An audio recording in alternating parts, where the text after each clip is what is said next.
भाषण मरहबा।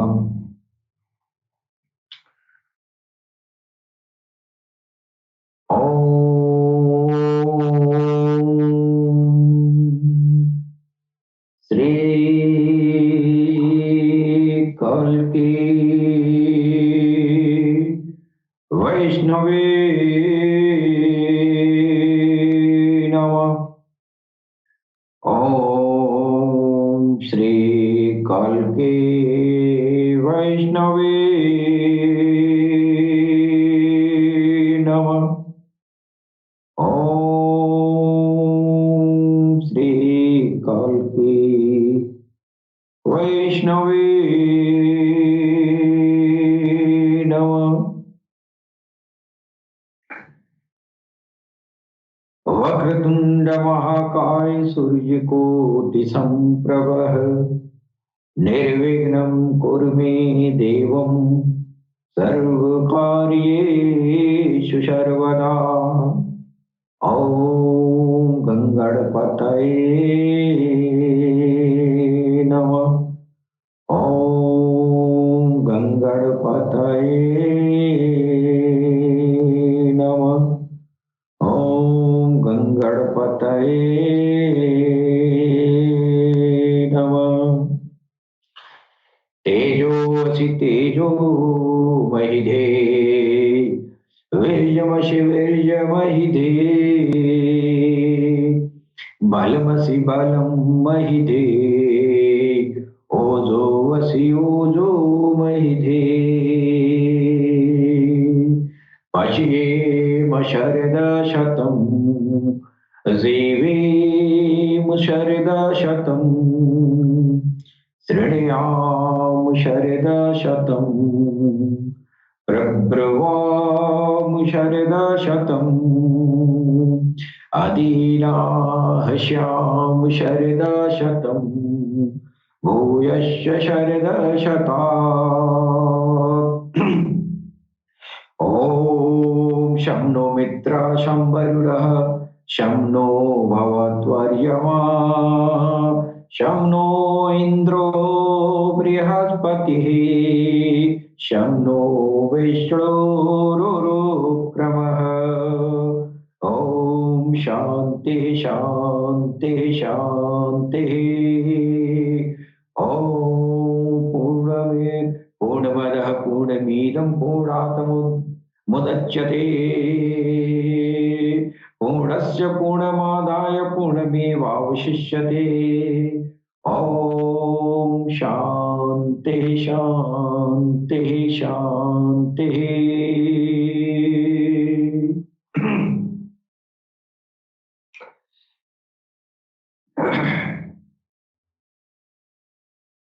सबसे पहले हम अपने भगवान सदगुरु सैयदी यूनुस अल गौहर की चरण कमलों में मैं भगवान पुरुषोत्तम श्री राम की धरती से मैं कोटि कोटि नमन करता हूँ। तत्पश्चात पूरी दुनिया में प्यार और मोहब्बत अमन अमान का पैगाम देने वाले हमारे सभी भाई बहनों को भी मैं सर नवाकर प्रणाम करता हूँ। जो जिस समुदाय से आता है उस समुदाय के मुताबिक हम पुनः सलाम नमस्ते सत श्री अकाल गौर शाही मरहबा।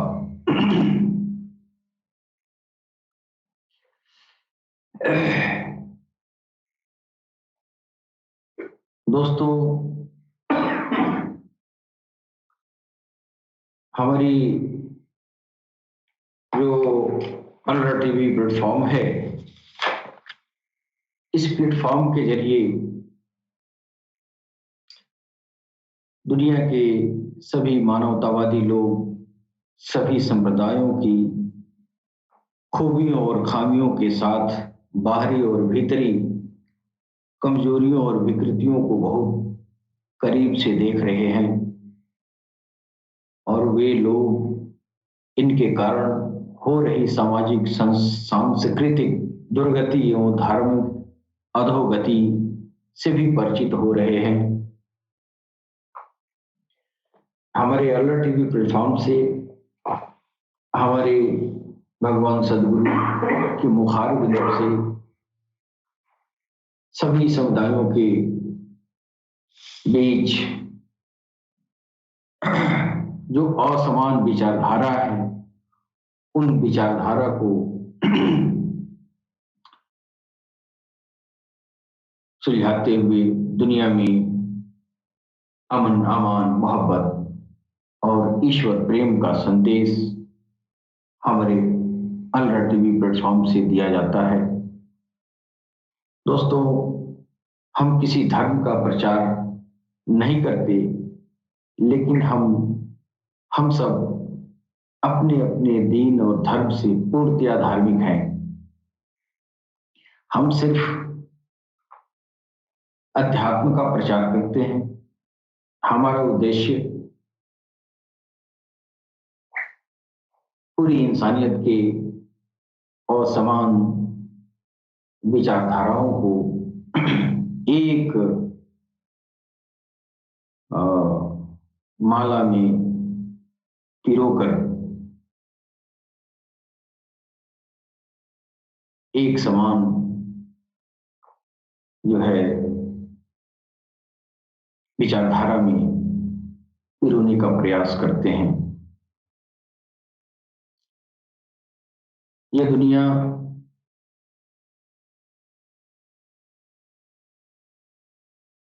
हजारों साल से ये सांप्रदायिकता रूपी विभत्स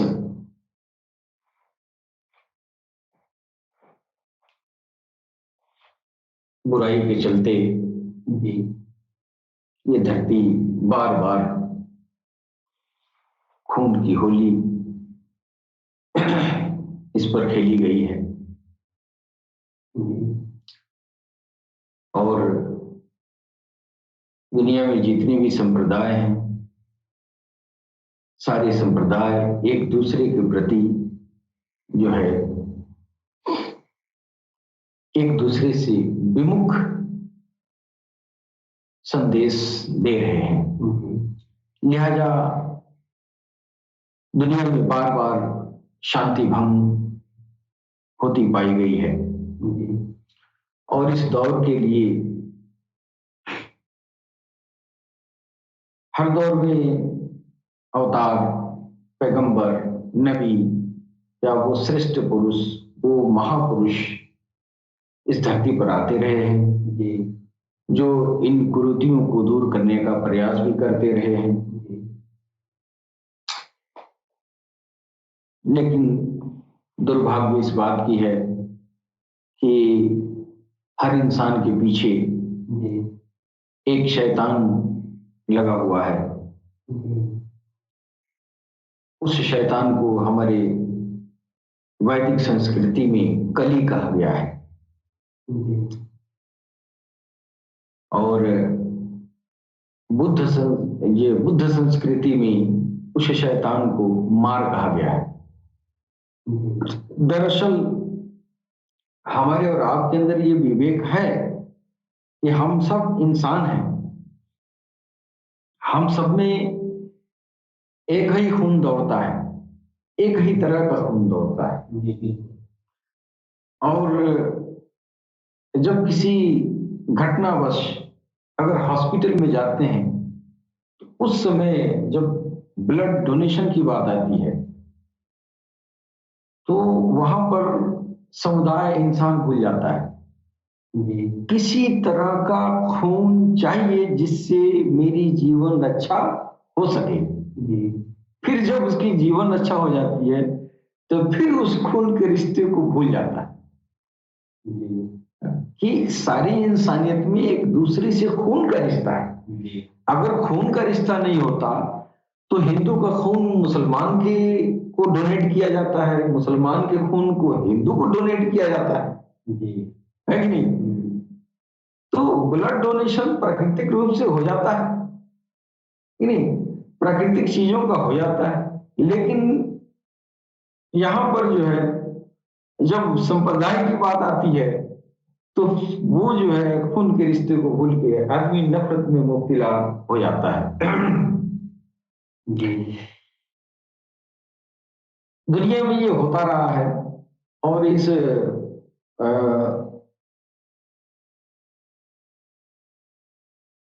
बुराई को दूर करने के लिए जब से जो है पैगंबरों का सिलसिला शुरू हुआ, जी, तभी से इस धरती पर एक ऐसे मसीहा के आने के इंतजार सभी धर्मों में होता रहा है। अब सभी धर्म जो है आ, देखने में लगता है बहुत सारे धर्म हैं, लेकिन असल बात यह है कि ये सारे धर्म आने के पहले जो धर्म था या जो मत था या जो भी विचारधारा थी वो सनातन थी। और सनातन इतना परिपूर्ण रहा कि वो आने वाले आखिरी अवतार, आखिरी पैगंबर तक के सारे अवतारों को, नबियों को, मुरसलीनों को, सबका वर्णन जो है हमारी सनातन धर्म की किताबों में मौजूद है। तो आप कैसे कह सकते हैं कि सनातन धर्म जो है आपसे जुदा है? यानी किसी भी धर्म से सनातन धर्म जुदा नहीं है, हर धर्म में सनातन मौजूद है। क्यों? शुरुआत वहीं से शुरू हुआ, शुरुआत वहीं से शुरू हो रही है, हमारे वेद से शुरू हो रहा है, हमारे पुराणों से शुरू हो रहा है। और वेद और पुराण में हजरत आदम सफीउल्लाह से लेके मोहम्मद रसूलुल्लाह तक सारे अंबियाओं का जो है चर्चा हो रहा है। तो बाकी जितने भी धर्म आने के पहले ही हम आपके धर्मों का जिक्र हमारी सनातन संस्कृति कर रही है कि नहीं? जब हमारी सनातन संस्कृति कर रही है तो आप कैसे कहेंगे कि हम आपसे जुदा हैं? जुदा नहीं है। हाँ, विकास प्रकृति का नियम है, तो हर क्षेत्र में विकास हुआ है कि नहीं? हाँ, ये गैर मजहब वाले कह सकते हैं कि हम आपसे आपसे एडवांस यानी प्रगत जो है चीजें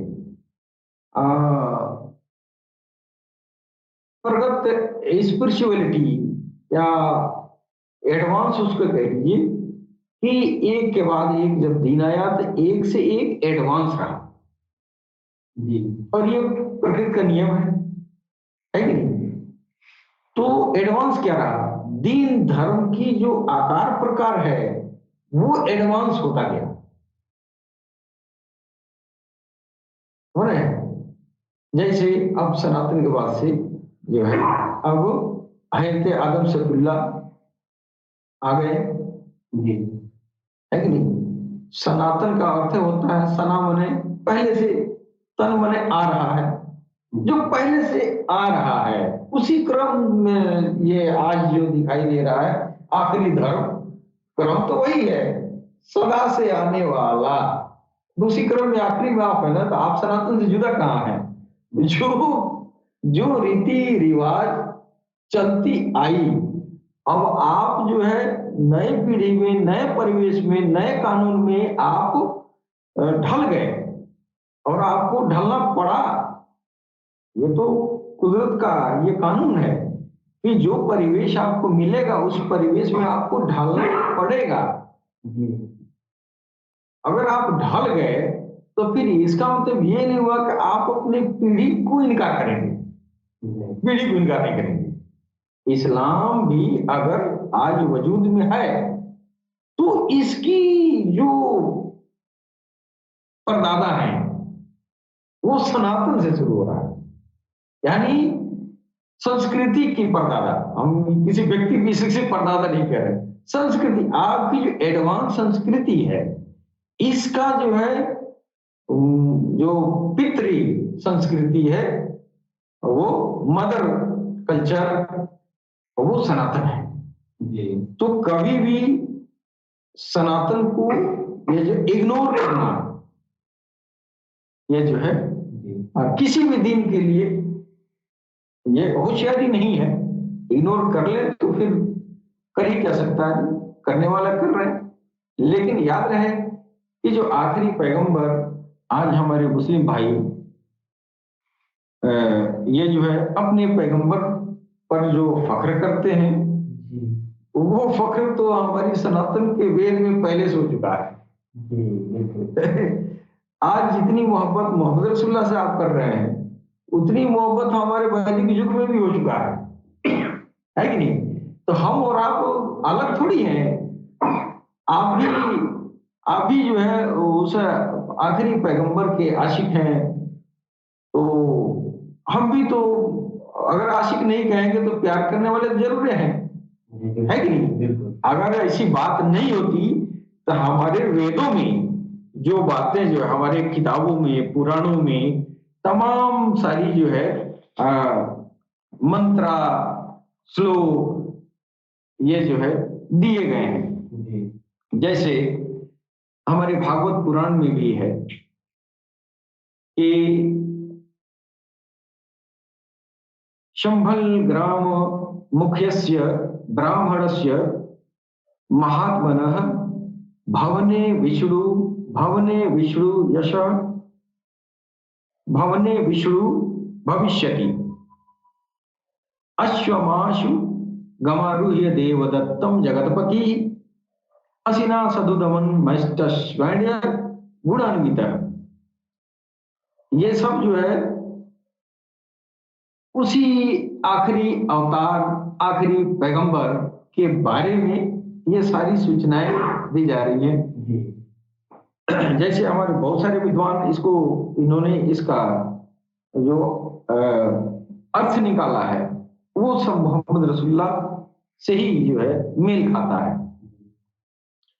विचरन्नाशुनः छोड़याम हयेना प्रतिमदयुति निपलिंग छद्दो दस्युन कोटिशो निहनिष्यति। यानी वो आखिरी अवतार आएंगे वो अनुपम कांति के धनी होंगे। तो मोहम्मद रसूलुल्लाह की तारीफ तो हमारे जो है वो पुराण काल में भी हो रहा है। आप हमको कैसे अलग समझ रहे हैं? हमारा जो सनातन है वो वहीं से सारी जो है बखान शुरू हो रहा है आने वाले उस हस्ती के जमाने में।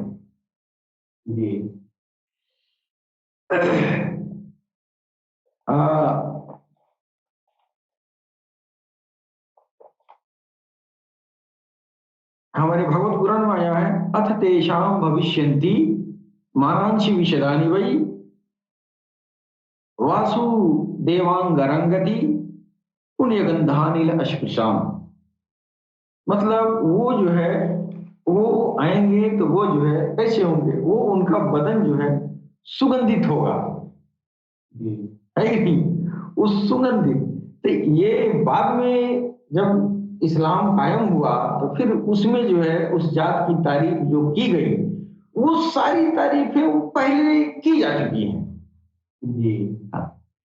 तो जिस मोहम्मद की जिस आखिरी पैगंबर की तारीफ आप कर रहे हैं आज फूले नहीं समा रहे हैं वो तो हमने पहले ही कर चुका है कि नहीं? अब यह है कि नफरतों का दौर है तो अब एक टेढ़ा हो गया तो दूसरा भी टेढ़ा हो ही जाएगा। आपके अंदर कट्टरवादी विचारधारा आएगा ही तो सामने वाले के अंदर भी आ जाएगा। सहनशीलता की एक हर इंसान की एक हद है, तो वो जो है हम अलग नहीं है, आप ही की तरह हैं और मेरे ही बाप दादा के आप भी संतान हैं। हमारा जो है श्रीमद् भागवत गीता में भी ये बातें जी।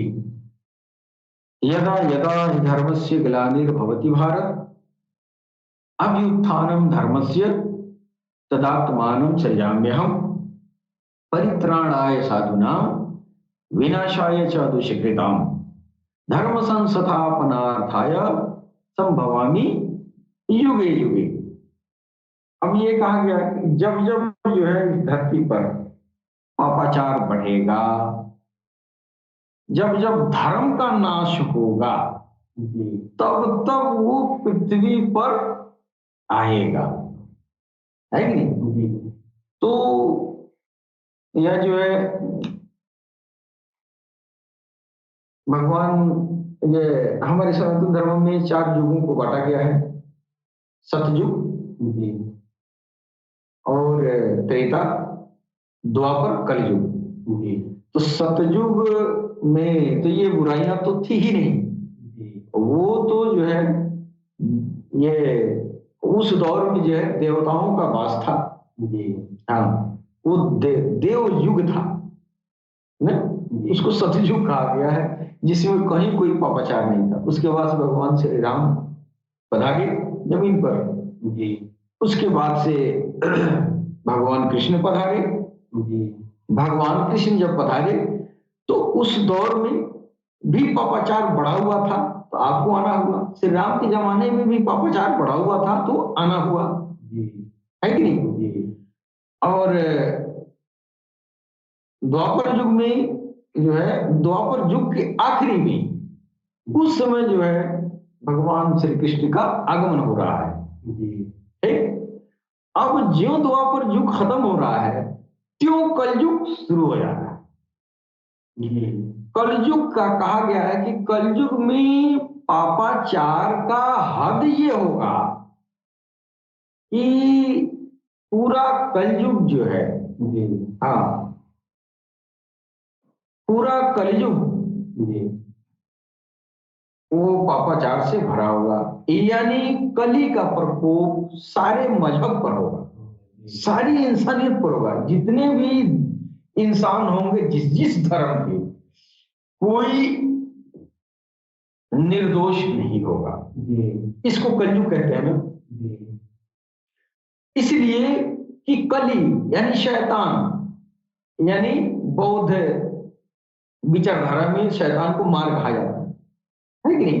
ये शैतान, ये कली का प्रकोप हर इंसान पर रहेगा। उस समय जो है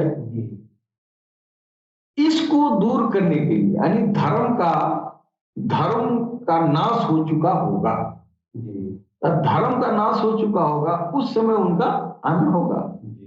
अब धर्म का नाश एक उस जमाने में था जब मोहम्मद रसूलुल्लाह जब आए, उस जमाने में जो है ये स्थिति थी कि सारे धर्म जो मौजूद थे वो सब के सब बिगड़ चुके थे। जो उसका मूल जो है, ये जो है थे आदम, थे इब्राहिम, थे ईसा, थे मूसा, ये इन लोगों की दीन में बिगाड़ पैदा हो चुकी थी। यानी अपने दीन पर देखने के लिए था कि ये अपने धर्म पर है, लेकिन उसके अंदर से दीन धर्म का जो अर्थ था वो निकल चुका था, लिहाजा बुराई आम थी। और वहां की बादशाहों की, उस जमाने में जो बादशाह थे, उस जमाने में जो है ये हाल था कि बादशाह जो मन करता था वो करते थे। हाँ, ये जो भी जो है लाइफ स्टाइल उन लोगों की ऐसी विचित्र थी, ये इतनी बड़ी बड़ी बुराइयों में वो लोग लिपटे हुए थे। तो ये पूरा रोमन साम्राज्य जो है वो भगवान को छोड़ के, और वह जो है अपना तथाकथित देवता और देव योगियां बना बना के अपना करते थे। और भगवान के जो ईश्वर का जो अवतारों का जो पैगाम था, उन पैगामों से हट गए, है कि नहीं? हाँ, अब उनको जो है बारिश बरसाने वाला, बारिश बरसाने के लिए बारिश वाला देवता बना दिया, नहीं? हाँ, युद्ध में लड़ने जा रहे हैं तो उसका देवता अलग बना दिया, और कोई भी काम कर रहा है तो अलग अलग देवताओं का आह्वान कर करके अपना जीवन यापन करते थे। तो भगवान का डर निकल गया था। और ये उनको था कि भगवान क्या है, बरखा बरसाना है तो हम ये कर लेंगे, लड़ाई करना है तो हम इस देवता को पूज लेंगे, हम इसको कर लेंगे। तो एक तो ईश्वर से लोग विमुख थे। तो ऐसी स्थिति में अच्छा, बुराइयां आम थी, वैश्यवृत्ति आम थी, और ये जो बच्चियों के साथ, नारियों के साथ बहुत दुर्गति थी।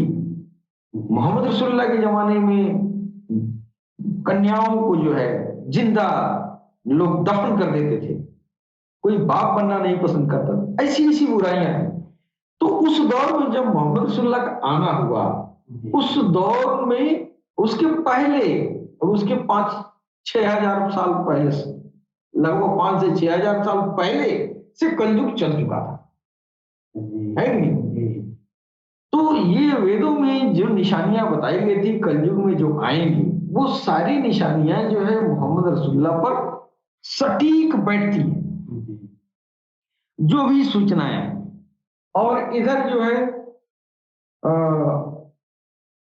हमारी जो है ये गीता में भी ये जो है आया है,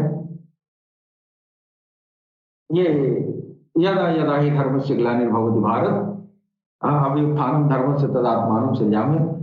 तो ये सूचना पहले थी।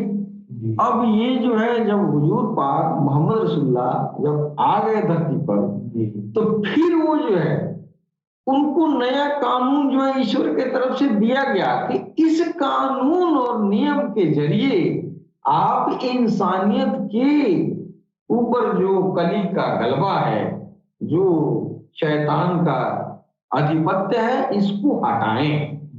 तो जो तरीका उन्होंने ईश्वर की तरफ से पाया, उस तरीके का नाम इस्लाम। अब आप कहें कि इस्लाम दीन कायम हुआ।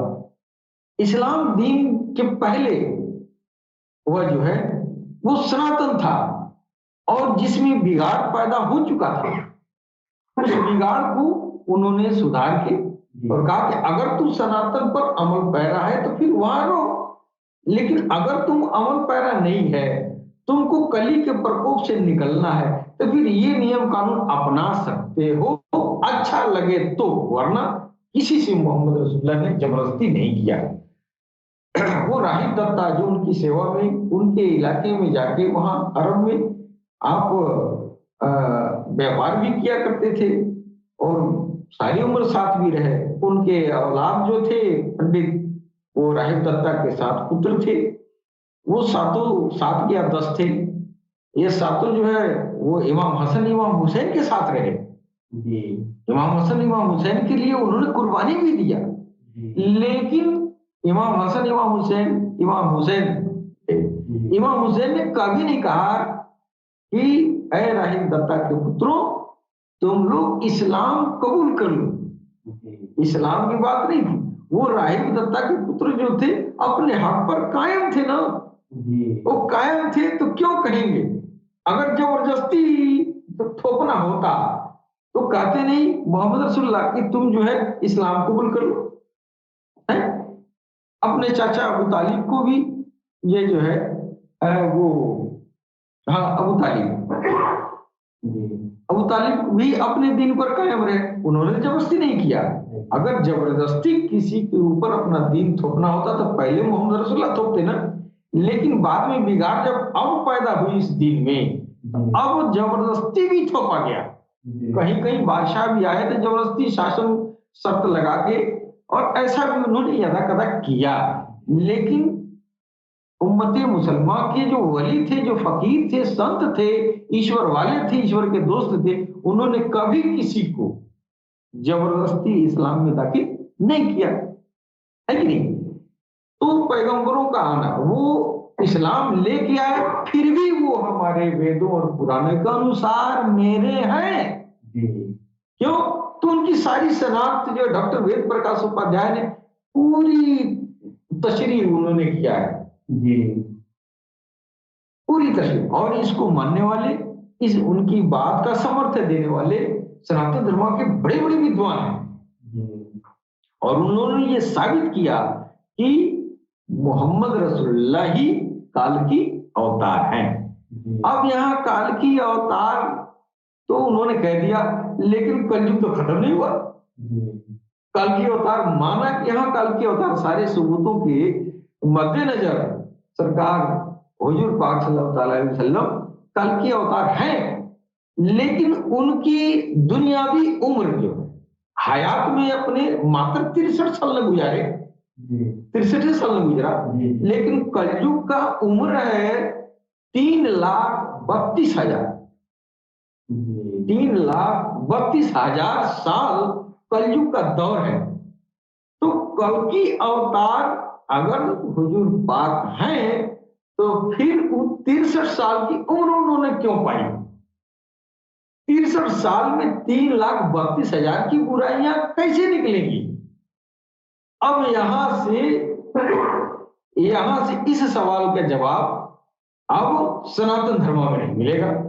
सनातन धर्म तो कल की अवतार के प्रिमिटिव स्टेज तक पहुंचा दिया कि तुम कल की अवतार की ये शनाख्त कर लो, ये मोहम्मद रसूलुल्लाह ही है कि नहीं? लेकिन इस सवाल का जवाब नहीं है।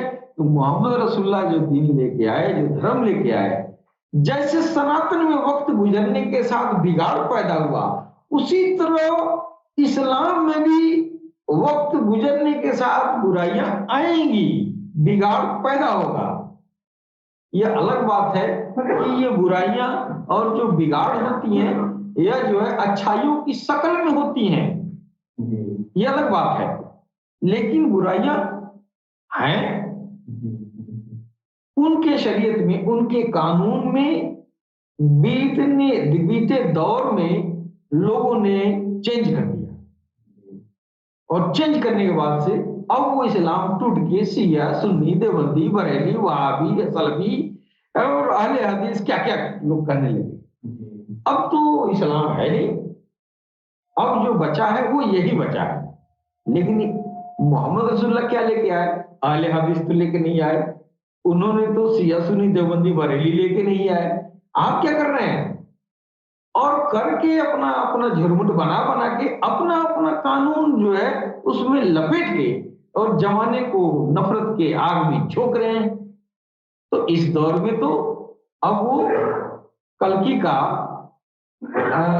ये जो है वो जो दीन लाए थे कल्कि, जिसकी जो 63 साल की उम्र में जो उन्होंने तबलीग किया, उससे जो है 1,500 साल तक काम चल गया। अब 1,500 साल के बाद, अच्छा, मोहम्मद रसूलुल्लाह जो है जितनी भी बातें भविष्यवाणियां किया उन्होंने वो 1400 साल तक के लिए किया, और 1400 साल तक के बाद की बात जो उन्होंने किया वो सटीक किया, है कि नहीं? अब तो 1400 साल के बाद से अब क्या होगा? 1400 साल तक तो उस इस्लाम का असर रहेगा, उनके इस्लाम का, है कि नहीं? 14 साल पूरे होते होते उसके टुकड़े टुकड़े हो जाएंगे। अब ये टुकड़े टुकड़े हो गए, उन्हीं के लाए हुए इस्लाम में उन्हीं के खानदान के दुश्मन भी हो गए। अब हाल ही में उनके गुजरने के बाद दुनिया से जब जो है पर्दा कर रहे हैं, तो उसी दिन में बिगाड़ पैदा हो रहा है। उन्हीं के नवासों को ये दुनिया वाले बालू के रेत पर लेटा के और जिबा कर रहे हैं। तो कलयुग का, उनके आने के बाद कलयुग का असर जो है था, आने के बाद सुधार तो बहुत हुआ, लेकिन वो उसका पूर्ण रूप से सफाया कलयुग का नहीं हुआ, है कि नहीं? एक तरह से सफाई होती थी, एक तरफ से लोगों की तहारत होती थी, लोगों का दिल जो है साफ होता था, लोग प्यार मोहब्बत में भी बनते थे, लेकिन शैतान भी अपना करामात नहीं छोड़ता था। लिहाजा जो है उनके जाने के बाद से उनकी खास सहाबा के बीच में शैतान ने जो है खलल डाल के एक दूसरे से जंग कराया। हज़रत अली रज़ियल्लाहु अन्हु, जो जिनको हुजूर पाक सल्लल्लाहु अलैहि वसल्लम उन्होंने जो कहा कि मैं जो है इल्म का शहर हूं और अली दरवाजा है, और उस अली के साथ उन्हीं के साहबा मित्र लोग ने बाद में जाके जंग भी कर रहे हैं। कली वहां भी आके रुक रहा है। अब कली अभी तो कल की अवतार के आने के बाद भी वहां जो है अभी वो प्रभावी है, होता रहा है और अभी भी है। समूह तो नष्ट नहीं हुआ। इससे जाहिर होता है कि कल की अवतार ये ईश्वर खुद जानता है, खूब अच्छी तरह से जानता है कि एक समाज सुधारक 63 साल की उम्र देख के हम भेज रहे हैं और कलयुग इतना लंबा दौर है, ये कैसे होगा वो जानता नहीं है।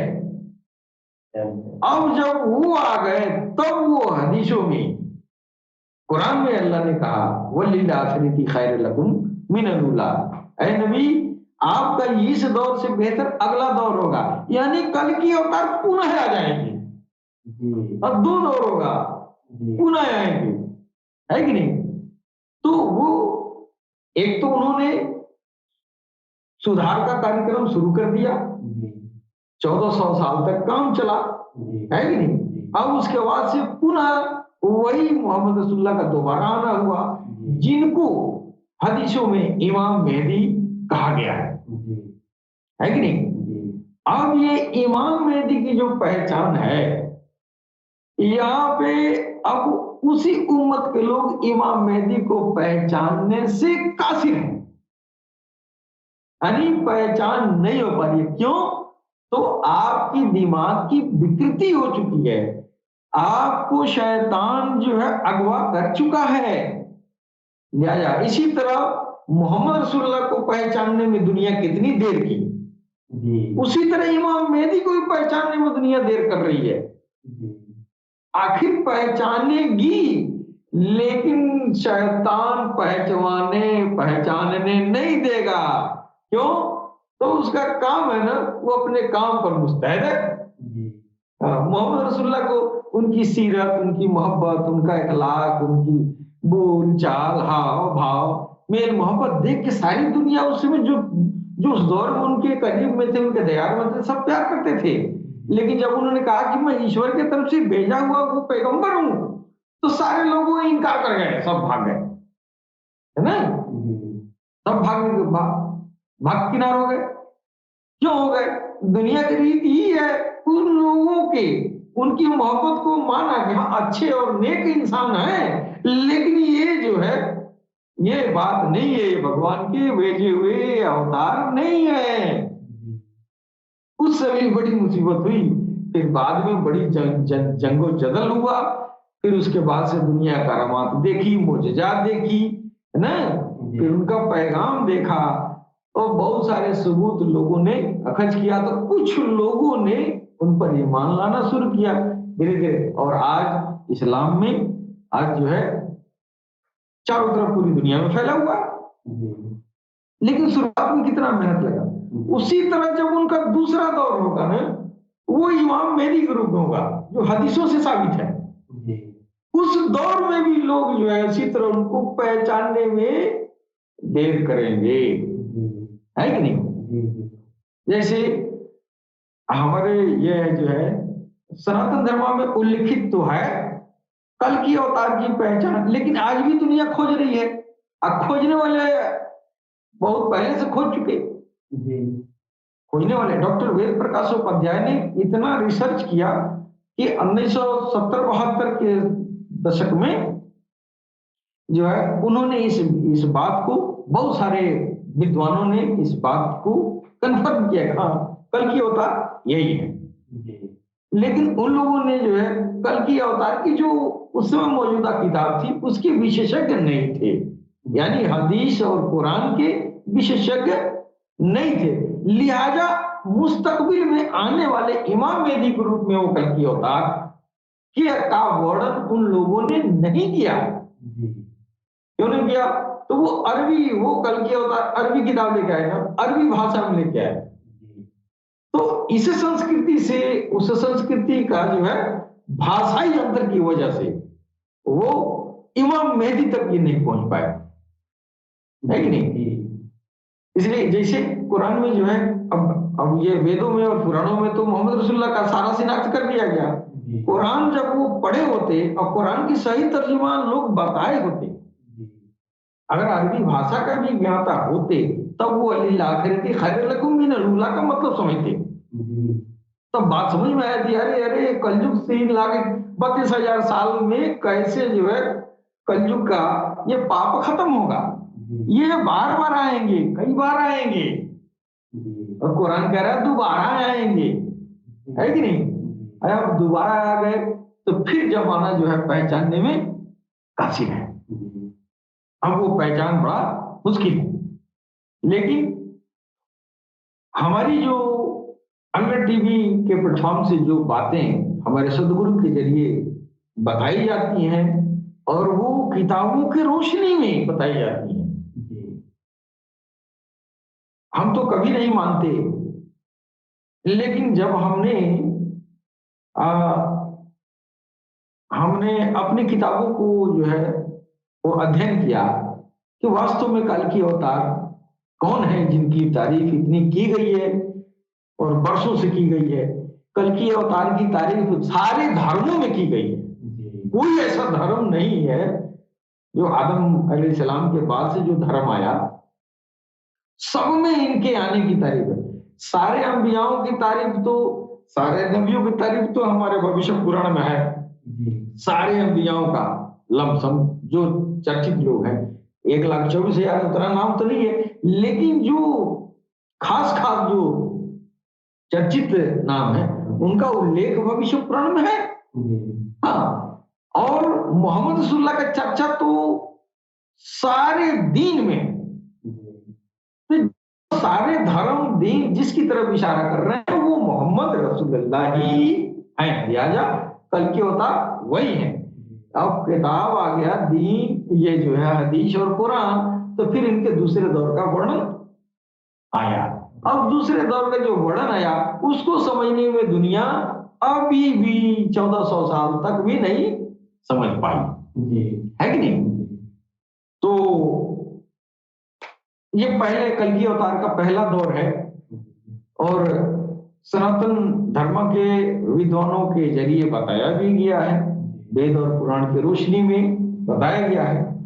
और मेरा मन कर रहा है कि उस कल की अवतार के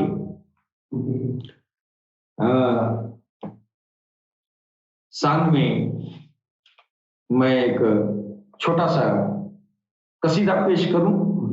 हाँ, और उसके बाद से पुनः मैं मोहम्मद रसूलुल्लाह कल की अवतार के दूसरे दौर का ये हदीस और कुरान की रोशनी में मैं बताने का प्रयास करूंगा कि इस दौर में कल की अवतार कौन है, वो मोहम्मद रसूलुल्लाह पुनः कैसे यहाँ आए हैं, और वो बताए हुए शनाख्त जो जो ज्ञान दिए हैं, जो भविष्यवाणियां किया उन्होंने, हदीसों में जो बातें कही हैं, उन पर चर्चा किया जाएगा।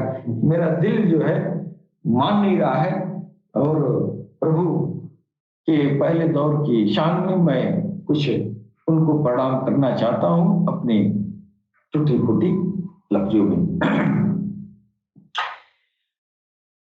कोटि कोटि प्रणाम नतमस्तक सकल प्रजाजनम, हे दीन बंधु दयानिधि अभिनंदनम सुस्वागतम, शाहे उमम शाहे आत्मा निर्मल अधर मधुदेह कुंदन कंचनम, आत्मा निर्मल अधर मधुदेह कुंदन कंचनम, चंद्रमुख रति नादि मणिका मासिक नयन पद पंकजम, शाहे उमम शाहे उमम। स्वर मनोहर शीतलम छवि मोहिनी प्रिय दर्शनम। स्वर मनोहर शीतलम छवि मोहिनी प्रिय दर्शनम। दानि परम वीर अरु करुणानिधि पुरुषोत्तमं शाहे उमं शाहे उमं।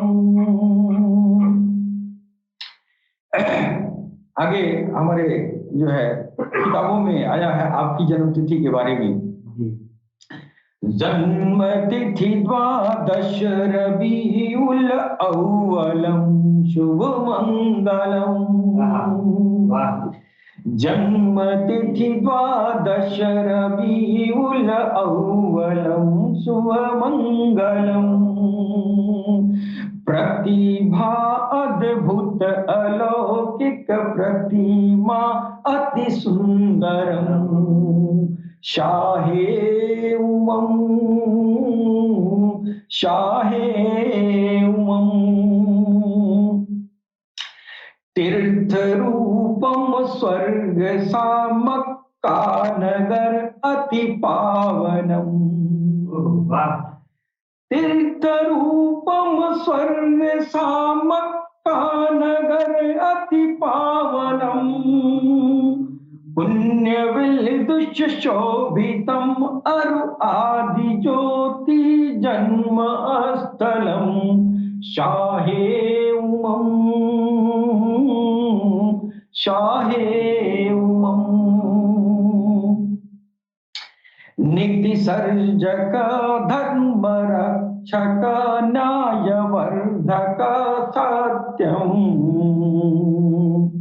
नीति सर्जक धर्म रक्षक न्याय वर्धक सत्यम। चक्रवर्ती कर्म योगी युग पुरुष अभिनंदनम शाहे उमं शाहे उमं। आमीना अति पावनी जननी अहु सौभाग्यम। आमीना अति पावनी जननी अहु सौभाग्यम। पितृ अब्दुल्ला जन प्रतापी मामहु पाध्यम शाहे उमं शाहे उमं। अगला मंत्र है चतुर्भुज सिद्धि को पारु पोगनी अरु हैदरम। चतुर्भुज सिद्धि को पारु पोगनी अरु हैदरम। फातिमा प्रिय दर्शनी हसनैन सत्य कुटुंबकम शाहे उमं शाहे उमं शाहे उमं शाहे उमं। भूमि वन शशि चंद्र जल वायु गगन गिरि सुंदरम। भूमि वन शशि चंद्र जल वायु गगन गिरि सुंदरम। सकल जगत ही भजति भज नजमी तुगी शाहे उमं शाहे उमं शाहे उमं। उज्ज्वल नभि ज्योतिषम शिर मुकुट शशि आभूषणम। उज्ज्वल नभि ज्योतिषम शिर मुकुट शशि आभूषणम। श्रेष्ठ कुल जगराज ने संदेह प्रिय प्राणेश्वरम शाहे उमं शाहे उमं। कोटि कोटि प्रणाम नत नतमस्तक सकल प्रजा जनम, हे दीन बंधु दयानिधि अभिनंदनम सुस्वागतम, शाहे उमंग शाहे उमंग शाहे उमंग शाहे उमंग।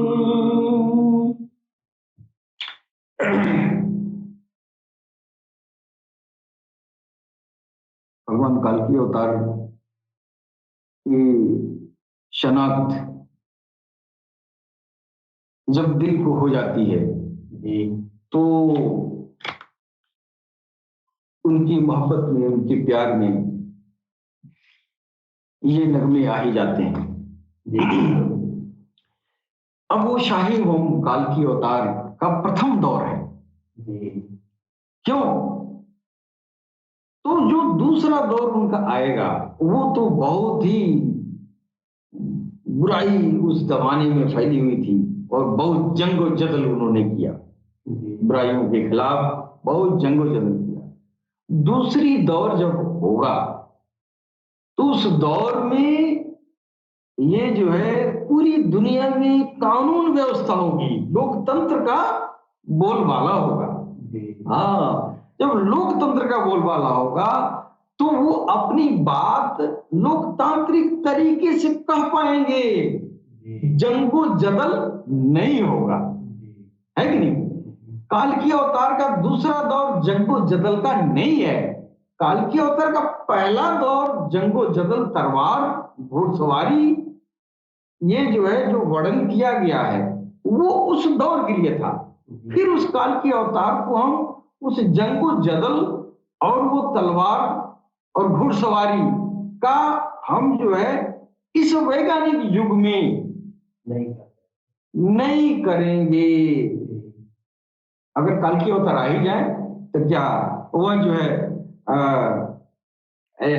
जो आया है हमारे भगवत पुराण में, अश्वमाशु गमारूह्य देवदत्तम जगतपति असिना सदुदमन मस्तश्वर्य गुणान्विता, यानी वो जो है देवदत्तम जगत, देवताओं के द्वारा जो है जगत के पति, वह जो है उनके द्वारा दिए गए घोड़े पर सवार होंगे और शत्रुओं का दमन करेंगे, गुनहगारों का दमन करेंगे। अब ये गुनहगारों का दमन जो है इस दौर, कलयुग का जो ये दौर चल रहा है, इस समय गुनहगारों का दमन तलवार से हो पाएगी? नहीं, इस समय हो पाएगी? लिहाजा कल्कि अवतार जब दूसरी दौर में आएंगे, अल्लाह कह रहा है वलिल आखिरती खैरुल लकुम मिनल ऊला, इससे बेहतर वो दौर होगा।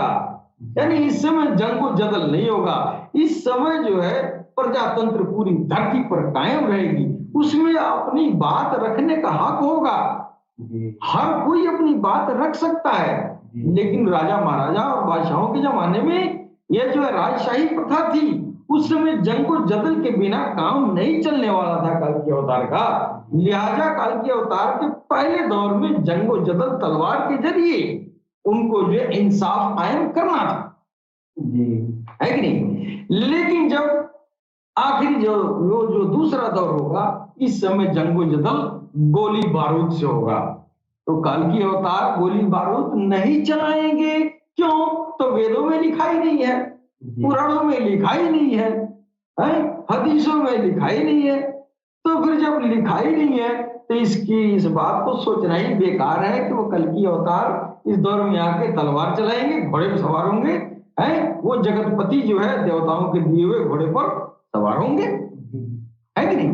वो उस दौर के लिए था, वो घोड़े का दौर खत्म हो गया, अब ये मिसाइल का दौर है।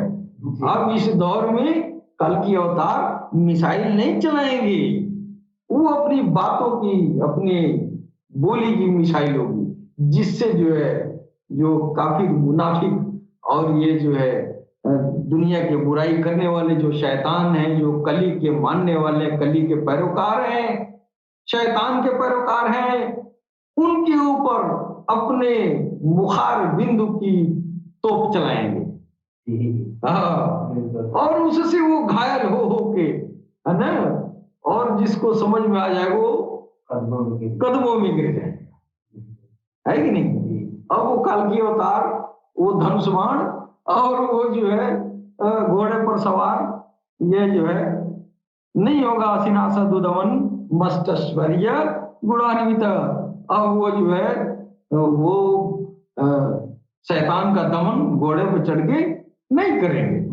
हाँ, अब यहाँ आप आइए, जब हुजूर पाक जब कल्कि अवतार का पहला दौर जब सामने आ गया, तो उस समय अपने ही दूसरे दौर के बारे में आप जो है हदीस में बयान कर रहे हैं, जिसको जो है भविष्यवाणी कहा जाता है। अब एक हदीस जो है आया है कि हुजूर पाक सल्लल्लाहु ताला अलैहि वसल्लम यानी सनातन के हिसाब से कल्कि का पहला दौर, पहले दौर के कल्कि अवतार ना, पहले आगमन में दूसरे आगमन की सूचना दे रहे हैं कि हम जब दूसरी बार आएंगे। तो उन्होंने ये नहीं कहा कि हम ही रहेंगे, लेकिन सारा हुलिया अपना ही बताते थे। तो साहब ने पूछा भी कि आप सरकार, जब आप इमाम मेहदी की बात करते हैं और इतनी तारीफ करते हैं, तो वो जो है वो कैसे होंगे, कहीं आप ही तो नहीं दोबारा आ जाएंगे।